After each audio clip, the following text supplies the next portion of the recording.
Y el menú de hoy, un video que me encanta hablar sobre la memoria, cómo son lo de los olvidos, cuáles son los benignos, cuáles son los que nos asustan, qué significa deterioro cognitivo, qué es neuroplasticidad. Quédate conmigo en este video para que estemos hablando de este tema que seguro es de tu interés. Me encanta poder estar hablándote de bienestar y de salud mental. Y entonces, entremos en materia. Ay, la memoria, y sí que nos quejamos de que no nos funciona, de que se nos olvida, de que si será que tenemos algo grave. Bueno, entonces, ¿qué es la memoria? Es una función cognitiva del sistema nervioso que nos permite, como lo hace un computador igualito, almacenar, retener y recuperar información a lo largo del tiempo.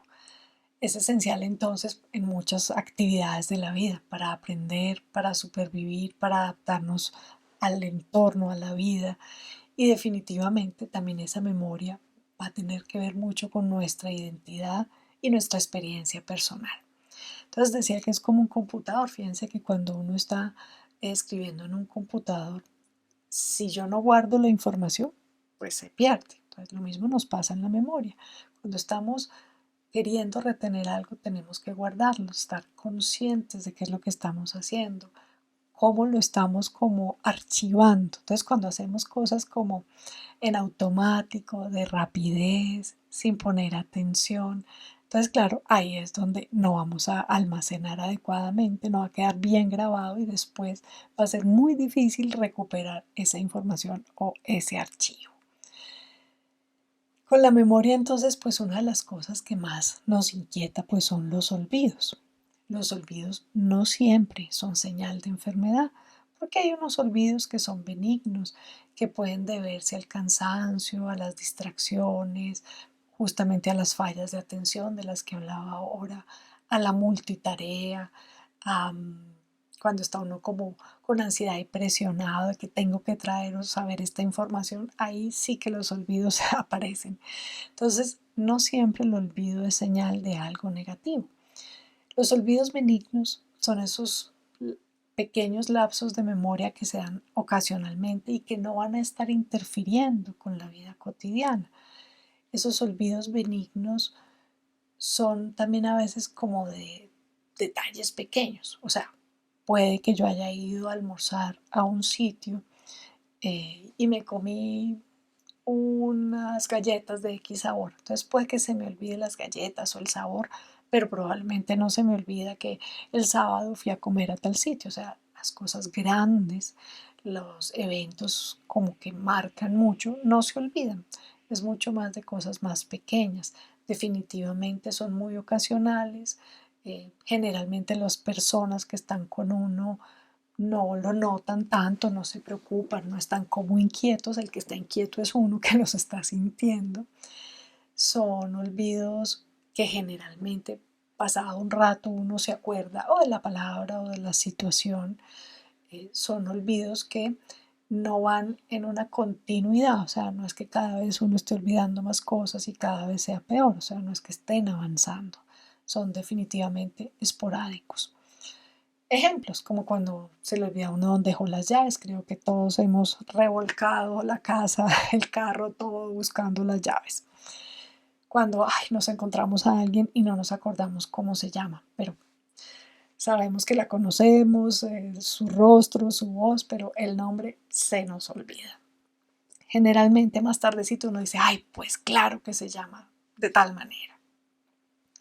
Cuando uno llega a un sitio y cuando está ahí y, ay, no me acuerdo a qué fue que llegué. Y ahora que coge uno el celular y va uno a marcarle a alguien o escribirle a alguien y dice uno, ¡ay! ¿Yo a quién era que le iba a escribir? Generalmente, pasado un rato, uno se acuerda. Entonces, estos son los típicos olvidos benignos. Cuando entonces los olvidos pues empiezan a generar una preocupación, cuando es que entonces es una señal de advertencia de que pues debemos chequear si es que estamos teniendo algo que ya se sale de eso cotidiano. Un punto importante, pues cuando uno ya empieza a olvidar eventos que son como que uno siempre se ha acordado de ellos, que uno siempre ha tenido esas fechas como muy claras y empieza a olvidar todas las citas, incluso teniéndolas anotadas en la agenda, en el calendario, las confunde, no una o dos, sino cuando esto se va volviendo una confusión que sucede muchas veces. También cuando hay dificultad para seguir instrucciones o para realizar tareas que cotidianamente se realizan. Cuando se da una desorientación en un lugar que para uno ha sido muy conocido y muy familiar. Cuando se repiten preguntas o historias en un corto periodo de tiempo. Cuando estos olvidos tienden a repetirse, a ser muy persistentes, a ir en aumento, a que cada vez como que hay más olvidos y de diferentes tipos. En estos casos también cuando no se recuerda, cuando por más de que se intenta traer ese archivo, como que no se encuentra. Y también es interesante saber que estos sí son los notan mucho más los familiares o las personas con los que se comparte, que empiezan a decir, oye, tú como que hace días que estás que olvidas y como que se te enreda todo y como que se te confunde todo. Entonces es bastante frecuente que las personas externas noten mucho estos olvidos. Estos son como unos puntos así a grandes rasgos para tener en mente y diferenciar pues lo que son los olvidos. ¿Y por qué es tan importante saber cuándo un olvido pues es algo preocupante? Porque ya estos olvidos preocupantes podrían tener que ver con lo que es un deterioro cognitivo. En el proceso de envejecimiento, el cerebro pues va teniendo unos cambios normales, un poco más de lentitud, un poco más de dificultad para traer la información, pero a veces empieza a haber ya otros cambios que no son los esperados, que se llaman deterioro cognitivo. Estos deterioros cognitivos muestran entonces que hay una pérdida de la memoria eh, que va más allá de lo esperado para la edad, que también empieza a haber dificultades con el lenguaje, con la atención, con el juicio, con la orientación. Entonces, este deterioro cognitivo, que puede ser leve, moderado o severo, es importante pues identificarlo, eh, pues para tener sobre todo actividades, cuando ya tenemos este deterioro, actividades para monitorearlo y también pues para prevenir que progrese. Sin embargo, yo siempre digo que más allá de determinar si uno tiene un deterioro cognitivo, pues en lo que tenemos que trabajar es definitivamente en cuidar nuestro cerebro siempre, porque con o sin deterioro cognitivo hay muchas actividades que podemos hacer para estar bien y apoyarnos en lo que es la neuroplasticidad, que es esa capacidad que tiene el cerebro para reorganizarse, para adaptarse formando nuevas conexiones neuronales a lo largo de la vida. Esto entonces permite que el cerebro esté mucho más funcional, que aprenda más, que se recupere de cuando hay lesiones, de que se adapte a las nuevas experiencias. Entonces lo más importante justamente es buscar qué podemos hacer para mantener intacta esta neuroplasticidad, para aprovechar esta actividad de cultivar y de mejorar nuestro cerebro y nuestra salud cerebral más allá de saber si tenemos o no un deterioro cognitivo, porque siempre serán las indicaciones que podemos hacer y que se pueden tener en la vida cotidiana sin necesidad de hacer como cosas extraordinarias. Sabemos que para la neuroplasticidad es muy importante el ejercicio, es muy importante la interacción con otros, el retarse, el hacer cosas nuevas, el tocar un instrumento, el aprender un idioma. Y hablemos también, bueno, de qué estrategias pueden estimular la memoria, porque es frecuente que en la consulta pregunten, bueno, ¿qué medicamentos hay para la memoria? Y bueno, un medicamento así como específico para la memoria no existe. Lo que existe es pues mantener una alimentación saludable y tener pues una claridad de que se tenga una buena fuente de proteínas, de fibra, de omega 3, de ser muy cuidadosos con los azúcares y las grasas saturadas, pero no porque pues haya un alimento específico que vaya a hacer que la memoria esté mejor, sino simplemente porque una buena alimentación equilibrada va a hacer que el cerebro funcione de manera más óptima.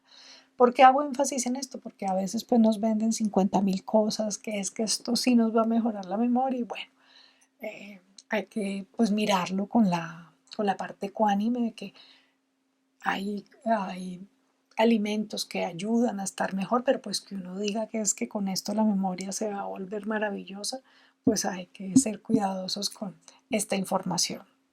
Definitivamente, el ejercicio de 3 a 5 horas semanales como mínimo, pues es clave para mantener una muy buena memoria, porque se oxigena mejor el cerebro, funciona mejor toda la química del cerebro, tiene mejor circulación. El dormir, definitivamente, si no se duerme bien, la consolidación de la memoria no va a funcionar. Entonces, es clave poder tener un adecuado sueño. El practicar la atención plena, como el mindfulness, por ejemplo, ayuda muchísimo a mejorar la concentración y la memoria. También el aprender cosas nuevas, como decía, más allá del idioma y el instrumento musical, todo lo que hagamos para aprender cosas nuevas siempre nos va a estar sirviendo muchísimo. De cualquier actividad. El organizar las tareas usando listas y calendarios pues nos ayuda a ser más ordenados y a recordar con más facilidad las cosas. Definitivamente pues la interacción con otros hace que la capacidad cognitiva esté mucho más estimulada. El tener juegos mentales, crucigramas, sudokus, rompecabezas, una actividad que está tan disponible, la lectura. Definitivamente esto ayuda muchísimo a la atención, la concentración y la memoria. El escribir a mano, tomar notas manualmente, va a ayudarnos a reforzar el aprendizaje. A veces también es importante utilizar mnemotécnicas, hacer asociaciones de imágenes, de frases, todo lo que nos ayude a recordar algunas actividades o cuando estamos aprendiendo algo, ese ítem que estamos aprendiendo. El tener una rutina diaria, definitivamente con horarios, nos va a ayudar a que la memoria se entrene en esa rutina. Evitar el multitasking, ese multitarea, porque pues eso quita el foco de la atención, entonces lo mejor es concentrarse en una tarea a la vez. La música, que también puede traer recuerdos y emociones, puede estimular de una manera de armonía y de emociones toda la memoria. Practicar la meditación, la cual disminuye el estrés, estar muy atentos al uso de la tecnología, porque cuando abusamos de ella, esto también empieza a alterar la memoria. El tener un ambiente ordenado nos va a ayudar a concentrarnos mejor, a encontrar mejor las cosas, a sentirnos mejor, ya que así la memoria funcione de una manera más óptima. Las actividades artísticas definitivamente que estimulan todas las partes del cerebro de diferente manera, también van a ayudar mucho a este estímulo de la memoria. Y bueno, cuando ya hay cambios pues muy significativos o notas que hay un olvido, esos olvidos que creemos que pueden ser ya no los benignos, o hay algo que te esté preocupando con respecto a tu memoria, a tu capacidad de recordar y de entender cosas, pues consulta. Siempre es importante revisar y prevenir. Espero pues que toda esta información te sea muy útil y así ya entendemos más de la memoria y cómo mantenerla en óptimas condiciones. Gracias por estar conmigo en estos videos, por estar interesados en hablar y escuchar y saber de salud y bienestar.